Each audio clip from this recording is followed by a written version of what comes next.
Hey there, who else is just now coming down off the emotional high from the Breath of the Wild 2 trailer? That was an epic E3 announcement to say the least. After posting my analysis video, many of you pointed out one crucial detail that a few others and I missed while scanning the footage. The Great Deku Tree is missing from Hyrule in the scene with the Stone Tallest Bako encampment. Where the heck did this massive tree disappear to? And more importantly, how did it vanish? Not to keep you brilliant people waiting any longer, it's time to explore the disappearance of the Great Deku Tree in Breath of the Wild 2.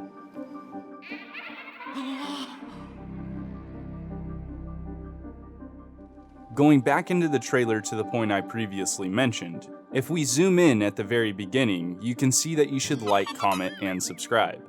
Besides that, the area where this colossal tree once put down roots now sits empty. After racking my brain for the past week or so, I think I've come up with some viable explanations for how this guy grew legs and left the forest.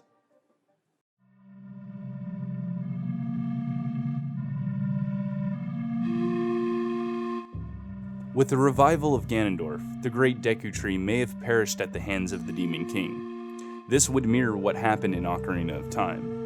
In that game, the Deku Tree plays the role of the Kokiri tribe's patriarch. He's their father and the sole protector of the forest. Before the opening of Ocarina of Time, the Deku Tree is infected with a parasite for not coughing up the Kokiri Emerald, a relic needed to open the Door of Time, a key piece of the puzzle to gain access to the Triforce. Knowing that he would soon pass, the father of the forest enlisted the help of a fairy named Navi to call upon the Hero of Time to fulfill his destiny.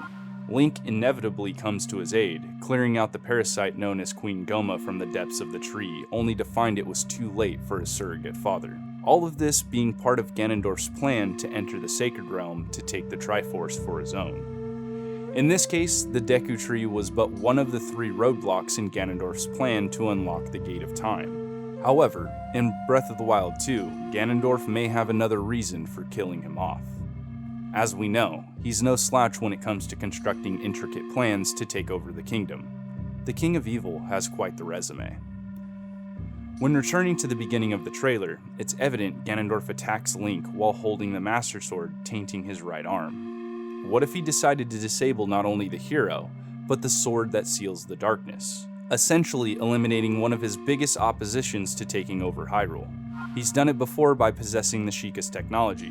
Why not now? Removing the Protector of the Forest from the equation, the Master Sword's pedestal would be left defenseless and, depending on the damage inflicted, could be rendered useless in repairing the blade. Creating a champion explains, the Master Sword has averted many calamities alongside the hero, and the pedestal that restores the sword from the damage it incurs in those battles is located in Korok Forest, which brims with the energy of the land. Perhaps by design of the goddess, beside the pedestal, a single young cherry tree grew. The young tree bathed in the energy flowing through the land, and after an eternity had passed, became the guardian of the blade. What a great reason for Ganondorf to have taken the proverbial axe to the Great Deku Tree. Once more, he's a roadblock in his conquest of Hyrule. Allowing him to exist opens up the opportunity for the Master Sword to regenerate itself, undisturbed by the rest of Hyrule. I can say that it's somewhat convoluted, and we still don't know the fate of the Master Sword. It could be absolutely fine for all we know, though it is an intriguing possibility that would harken back to the Deku Tree's demise in the past.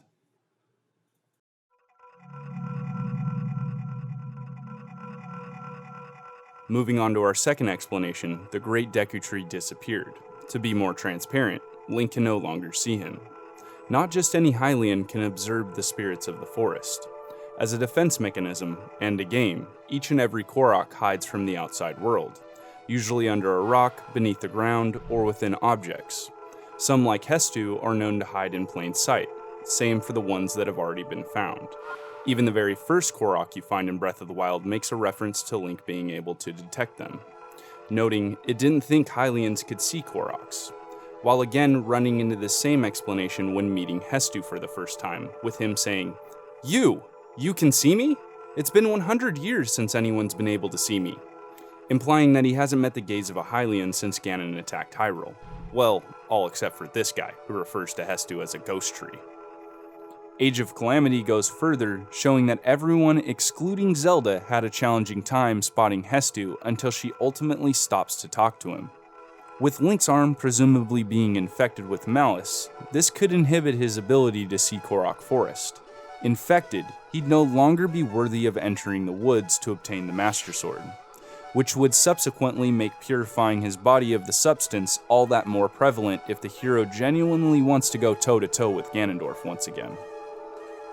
I'll confess, this one falls apart rather quickly due to the limited information on who can actually see Koroks. Nevertheless, I wanted to touch on the possibility. Another prospect that ties to this is that the Great Deku Tree moved Korok Forest and the Master Sword to an alternate location to keep them safe. As the Master Sword was damaged once again, it returned to the forest on its own accord, alerting the Deku Tree of the imminent threat looming overhead. With Ganondorf literally on the rise due east of these dense woods, I doubt it would be sensible to stick around the area. This time, Ganondorf is seemingly free to roam the vast world of Hyrule. No princess or mystical hand holding him back equals full mobility to attack whatever he desires from his ivory tower. As mentioned earlier, this wouldn't be the first time Ganondorf has overwhelmed the Guardian of the Forest with his immense power. So to prevent this, teleporting to a more protected location would be ideal. You might think moving something as large as the Deku Tree would be an issue, but not for Lady Purah and the Sheikah Slate. Age of Calamity once again comes in clutch, showing that it's possible to transport objects as large as the Divine Beast with a bit of tinkering to the slate. The Master Sword's pedestal could also serve this function rather well, as it's been altered to work with Sheikah technology as proven by the Trial of the Sword DLC. It could come down to the Deku Tree doing it himself, pulling up his sleeves and getting down to business like we've never seen before. I mean, the guy's sitting on a wellspring of magic for Hylia's sake.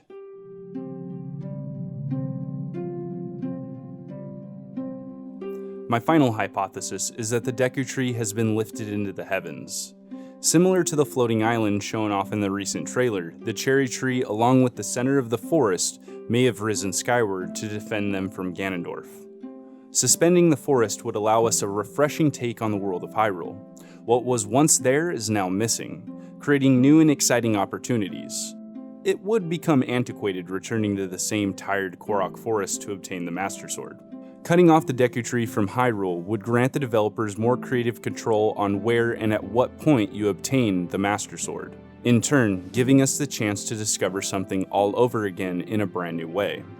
As for why, it's still not clear. It could have been Ganondorf or whatever else lifted these structures into the air, or maybe they've been around the entire time. The final thing I would like to point out is that the Master Sword's pedestal might be related to the buildings found in the sky. This thing is ancient, so much so that it has become severely weathered being situated on the surface for so long. Seeing as the pedestal has ties to the ancient Sheikah via the Trial of the Sword, perhaps it was created to one day lift into the air, sort of like the Chamber of Resurrection serving multiple functions. Though this was a relatively brief explanation, I have a feeling this is the most likely scenario in the end. As speculative as these types of videos can be, it's entertaining to investigate the changes to the world of Hyrule in Breath of the Wild 2. But alas, only time will reveal to us what's going on here. Now then, what are your ideas on what happens to the Deku Tree in Breath of the Wild 2?